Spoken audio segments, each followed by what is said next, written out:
ನಮಸ್ಕಾರ ಎಲ್ರಿಗೂ, ಹೇಗಿದ್ದೀರಾ? ಅರೆ ಇವಳೇನಪ್ಪ ಕಾಣೆ ಆಗಿಬಿಟ್ಟಿದ್ದಾಳೆ ಅಂತ ಅಂದ್ಕೊಂಡಿರ್ತೀರಾ. ಸೊ ಸಾರಿ, ಕೆಲವೊಂದು ಪರ್ಸ್ನಲ್ ರೀಸನಿಂದ ನನಗೆ ವೀಡಿಯೋ ಮಾಡೋಕ್ಕಾಗಿರಲಿಲ್ಲ. ಅದಕ್ಕಾಗಿ ಬ್ರೇಕ್ ತೊಗೊಂಡಿದ್ದೆ. ಈಗ ಮತ್ತೆ ವೀಡಿಯೋ ಸ್ಟಾರ್ಟ್ ಮಾಡ್ತಾಯಿದ್ದೀನಿ. ನಿಮ್ಮೆಲ್ಲರ ಸಪೋರ್ಟ್ ನನ್ನ ಮೇಲೆ ಮೊದಲಿನ ಥರನೇ ಇರುತ್ತೆ ಅಂತ ನಂಬಿದ್ದೀನಿ. ತಡ ಮಾಡೋದು ಬೇಡ, ಇವತ್ತೇನು ಮಾಡ್ತಾಯಿದ್ದೀನಿ ಅಂತ ಹೇಳ್ತೀನಿ. ಇವತ್ತು ಶೇಂಗಾ ಉಂಡೆ ಮಾಡಿ ತೋರಿಸ್ತಾ ಇದ್ದೀನಿ.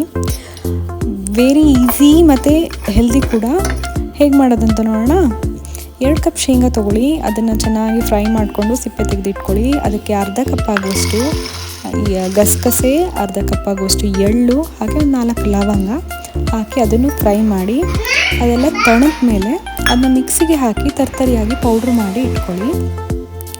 ಆಮೇಲೆ ಇದಕ್ಕೆ 1 ಕಪ್ ಆಗುವಷ್ಟು ಬೆಲ್ಲ ತಗೊಂಡು ಅದನ್ನು ಪಾಕ ಮಾಡ್ಕೊಬೇಕು. ಪಾಕ ಯಾವ ಹದಕ್ಕಿರಬೇಕು ಅಂದರೆ, ಪಾಕನ ನೀರಿನಲ್ಲಿ ಬಿಟ್ಟಾಗ ಅದನ್ನು ಸೇರಿಸೋದಕ್ಕೆ ಬರಬೇಕು.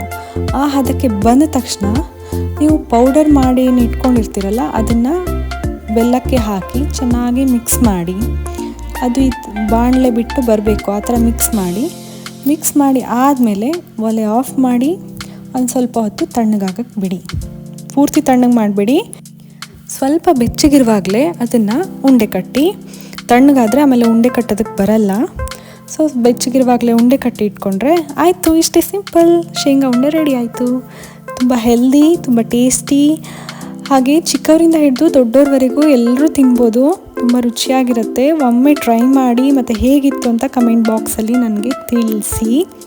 ಮತ್ತು ಯಾರೆಲ್ಲ ನನ್ನ ಚಾನಲ್ನ ಇನ್ನೂ ಸಬ್ಸ್ಕ್ರೈಬ್ ಮಾಡಿಲ್ಲ, ಪ್ಲೀಸ್ ಸಬ್ಸ್ಕ್ರೈಬ್ ಮಾಡಿ ಮತ್ತು ನನ್ನ ವೀಡಿಯೋಸ್ನ ಶೇರ್ ಮಾಡಿ, ಲೈಕ್ ಮಾಡಿ, ನನಗೆ ಸಪೋರ್ಟ್ ಮಾಡಿ. ಇನ್ನೊಂದು ರುಚಿಯಾದ ರೆಸಿಪಿ ಜೊತೆ ಮತ್ತೆ ಸಿಗ್ತೀನಿ. ಅಲ್ಲಿವರೆಗೂ ಟೇಕ್ ಕೇರ್, ಬಾಯ್.